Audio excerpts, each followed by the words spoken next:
Hello दोस्तों, स्वागत है आपका मेरे यूट्यूब चैनल में। आज मैं बात करने वाला हूँ उसी टॉपिक के बारे में जिसको मैंने एक शॉर्ट वीडियो में कवर किया था, बट आई थॉट कि वो इनफ नहीं है किसी भी शॉर्ट में कवर करने के लिए और थोड़ा सा लंबा उसके लिए टाइम चाहिए होगा। तो मैं जिस टॉपिक के बारे में आज बात करने वाला हूँ, सबसे पहले तो आप चैनल को सब्सक्राइब कर दो, वीडियो को लाइक कर दो, जिससे आपकी तरफ और भी इस तरह का कंटेंट आता रहे। तो आज जो कंटेंट है, जो टॉपिक है, वो है नेशनल कॉन्शियसनेस। यानी कि आज मैं खुद को भारतीय बोलता हूँ, आप खुद को भारतीय बोलते हैं, एक साउथ इंडिया में बैठा हुआ बंदा खुद को भारतीय बोलता है, इंडियन सिटीज़न बोलता है, और एक नॉर्थ ईस्ट इंडिया में बैठा हुआ बंदा ही बोलता है, वेस्ट में बैठा हुआ बंदा खुद को भारतीय बोलता है। तो क्या हमेशा से ऐसा ही था? इंडियन कॉन्शियसनेस हमेशा से अंदर हमारे थी? तो सबसे पहले तो अगर मैं पुराने इंडिया की बात करूँ तो नेशनल कॉन्शियसनेस हमेशा जैसी आज वैसी नहीं रही थी। पुराने इंडिया में थोड़ा सा सिविलाइजेशनल कंट्री या नेशनलिज्म तो नहीं था, बट थोड़ा सा एक आइडेंटिटी थी, सिविलाइजेशन वाली आइडेंटिटी एक, क्योंकि हमारा कॉमन कल्चर होता है ना। क्योंकि हम देखते हैं कि हम नॉर्थ इंडिया में भी हम सब शिव के भक्त होते हैं, साउथ इंडिया में भी शिव के भक्त होते हैं, ठीक है। हमारा कल्चर सेम है, हमारे रीति रिवाज मोस्टली कुछ हद तक सेम होते हैं। तो ये एक सिविलाइजेशनल कल्चरल थिंग जो थी वो कॉमन तो थी, बट नेशनल कॉन्शियसनेस थी या नहीं। अब हम इस कल्चरल चीज़ को नेशनल कॉन्शियसनेस तो नहीं कह सकते, क्योंकि आपको पता होगा कि बहुत सारी कंट्रीज़ हैं जो बुद्धिस्ट कंट्रीज़ हैं, बहुत सारी कंट्रीज़ हैं जो इस्लामिस्ट कंट्रीज़ हैं, बट क्या उनमें फिर एक सिमिलर सा वो हमारा नेशनलिज्म वाला सीन है? ऐसा नहीं है, क्योंकि बहुत अलग अलग कंट्रीज़ हैं और बहुत अलग अलग कंट्रीज़ हैं और वो दोनों सेम रिलीजन सेम कल्चर होते हुए भी अलग कंट्रीज़ हैं। तो नेशनल कॉन्शियसनेस नहीं था। हालांकि हमारे बहुत सारे पुराण्स में या बहुत सारे टेक्स्ट्स में भारतवर्ष का जिक्र होता है, बट उस तरीके से एक जुटता वाली बात नहीं है, क्योंकि हमेशा they were like fighting with each other, समझ रहे हो? तो ऐसा करते करते आगे भी सिमिलर यही था। आप मिडवेल इंडिया या फिर एंशिएंट इंडिया में भी देखोगे, महाजनपद के लिए लोग अपने लॉयल थे, अपने राजा के लिए, और सिमिलरली राजा अपनी प्रजा के लिए लॉयल थी।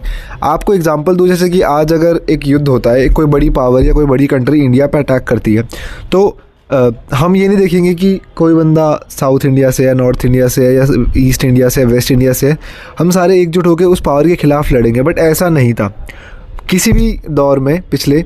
ऐसा था कि राजा या प्रजा जो थी अपने एक पर्टिकुलर एरिया के लिए ही लॉयल थी और अपने पर्टिकुलर एरिया के लिए लड़ाई करती थी।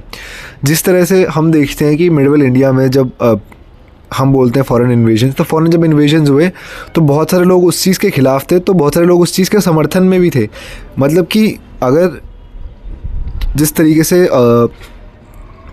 हम एग्ज़ाम्पल लेते हैं मुग़ल्स और मराठास, हम एक नोशन बनाते हैं कि मराठास हमारे घरेलू और मुग़ल्स हमारे बाहर के, बट वो नेशनलिज्म वाली वो थॉट होता तो मराठास को सपोर्ट करते हैं ना मुग़ल या सिख्स या जितने भी लोग थे, बट ऐसा नहीं था। Some people were with Mughals and some people were with Marathas. तो अगर नेशनलिज्म वाली चीज़ होती तो जितने भी ये क्या बोलते हैं हमारे घरेलू रीजन है, वो एक घरेलू रीजन कह रहा हूँ, सॉरी घरेलू राजा होते, वो सारे के सारे एक साथ होते और बाहर के राजा के ख़िलाफ़ होते। बट ऐसा नहीं था, ऐसा हमेशा से ही नहीं था। जिस अपने पॉलिटिकल इंटरेस्ट में जिसको जो दिख जाए वो उसको सपोर्ट करता था, और भारतवर्ष के लिए किसी ने एकजुट होकर कभी फाइट नहीं करी। मतलब कि they were fighting for their own land and their own interest, they were not fighting for the whole Bharatvarsh, समझ रहे हो? जिस तरीके से आज होता है ना कि तमिलनाडु हो या पंजाब हो या उत्तराखंड हो, इन सब के लोग जाते हैं, वो एक कॉमन आइडेंटिटी शेयर करते हैं, वो है इंडियन वाली आइडेंटिटी। अगर हम कहीं बाहर जाएंगे हम सबसे पहले यही बोलेंगे कि हम इंडियन हैं, बट ऐसा नहीं था। हालांकि एंशिएंट इंडिया में सिविलाइजेशन वाली बात थी, क्योंकि पिलग्रिमेज और बहुत सारी चीज़ें एक साथ थी, बट एक कल्चरल वाली चीज़ थी, वो कभी भी एक नेशनल वाली चीज़ नहीं थी। नेशनल कॉन्शियसनेस बहुत लेट आया, और नेशनल कॉन्शियसनेस रियली में आया कब? तो नेशनल कॉन्शियसनेस आया ब्रिटिशर्स के आने से। आप देख सकते हो ब्रिटिशर्स जब आए, तो मैं ये नहीं कह रहा कि उन्होंने लाया, बट उनके ख़िलाफ़, उनके अगेंस्ट जो होने में हुआ ना, उसने सब लोगों को एक साथ कर दिया। क्योंकि बहुत सारे प्रेसेस थे, भारत माता की एक इमेजिनेशन बनाई गई, रोमांटिसाइज़ किया गया नेशन के आइडिया को, और फिर बहुत सारे लीडर्स भी आए, उन सब ने नेशनलिज्म का थॉट दिया, whether it was like cultural nationalism या अलग तरह का नेशनलिज्म।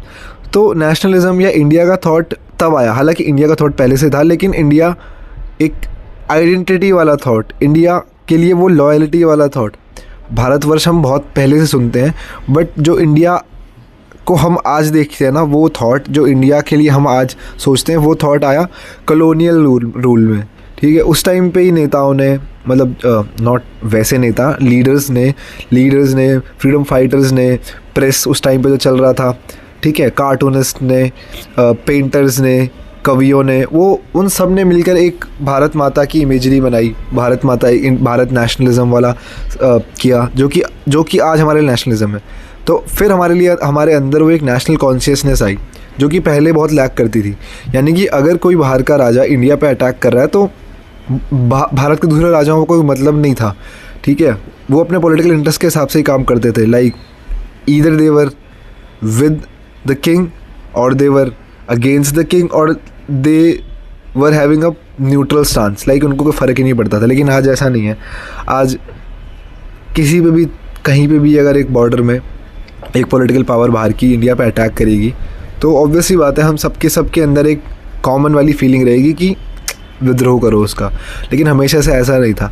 तो इंडियन नेशनलिज्म, इंडिया जो हम आज देखते हैं, उसका एक नेशनल कॉन्शियसनेस बहुत स्लोली ग्रेजुअली इंक्रीज़ हुआ, और ये सबसे ज़्यादा बड़ा कॉलोनियल रूल के टाइम पे जो कि हमारे लीडर्स ने किया।